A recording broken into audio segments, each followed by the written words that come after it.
Halo guys, my boss. Di video kali ini, saya ingin menunjukkan bagaimana cara menggunakan PK atau bom PK di kolam yang benar ya.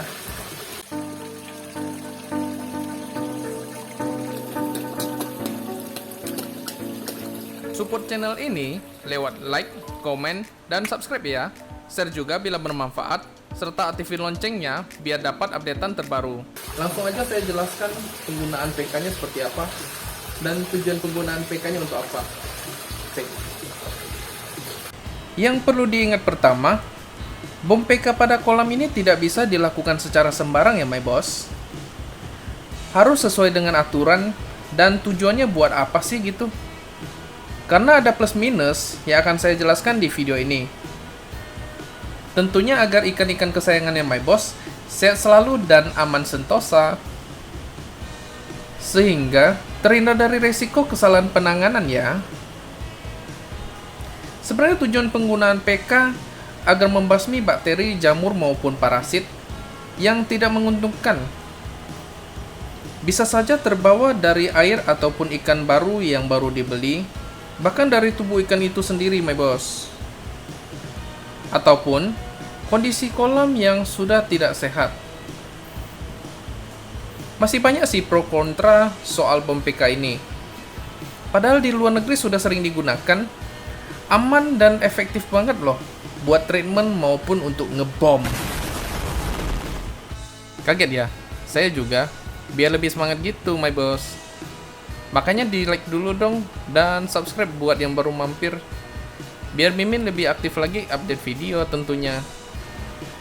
Ada juga yang mengatakan bom PK di kolam aja, nggak perlu difilter. Padahal kalau dipikir-pikir, yang namanya ngebom biar efektif, ya harusnya sekalian dong.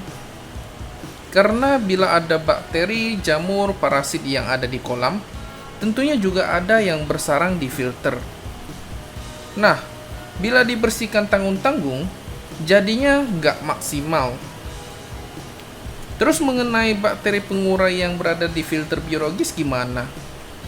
Ya dengan mengambil jalan ataupun langkah bom PK, artinya Anda sudah siap untuk reset kolam atau memulai kembali ekosistem yang berada di kolam Anda. Makanya di awal video saya bilangnya nggak bisa dilakukan secara sembarang my boss. Sebenarnya keuntungan bom PK ini tidak hanya membunuh bakteri, jamur maupun parasit, tetapi juga mengoksidasi amonia yang terlarut di dalam air, sehingga tidak menjadi racun yang perlahan-lahan dapat membahayakan ikan kita.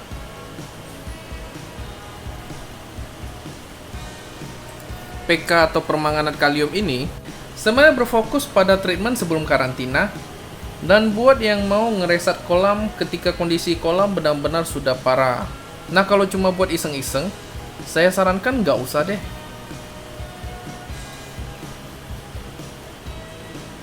Takaran PK yang aman buat digunakan, ya ini mulai dari 1 sampai 3 ppm. Biasanya sih saya gunakan kisaran 2 ppm ke atas. Yang perlu diingat pertama, kolam harus diberikan aerasi ya my boss. Seperti yang saya lakukan di kolam saya ini. Yang nggak tahu aerasi itu apa, ya oksigen tambahan yang dihasilkan dari batu aerasi ya. Nah, takaran yang saya pakai buat kolam 4 ton ini sebenarnya 2 ppm, tapi saya tambahkannya bertahap my boss.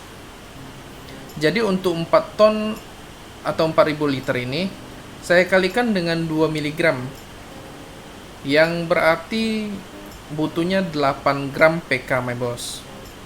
Ini saya sudah siapkan alat ukurnya ya. Saya pakainya 6 gram dulu. Nantinya akan saya tambahkan lagi 2 gram.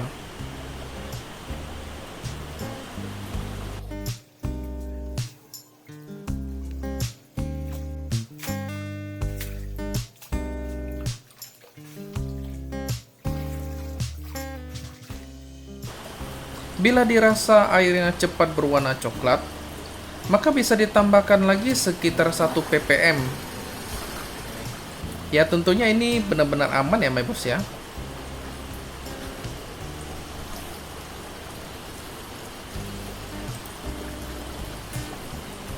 Ini saya jalankan filternya sebentar saja, agar PK-nya masuk ke dalam filter dan bisa bekerja secara maksimal, my bos.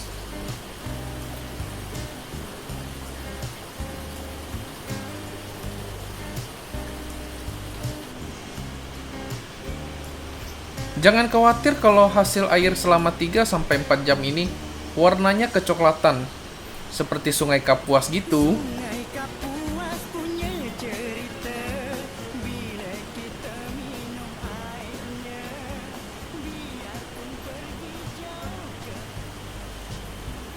Bahkan bisa sampai seharian loh. Maksudnya kalau dibiarkan sih.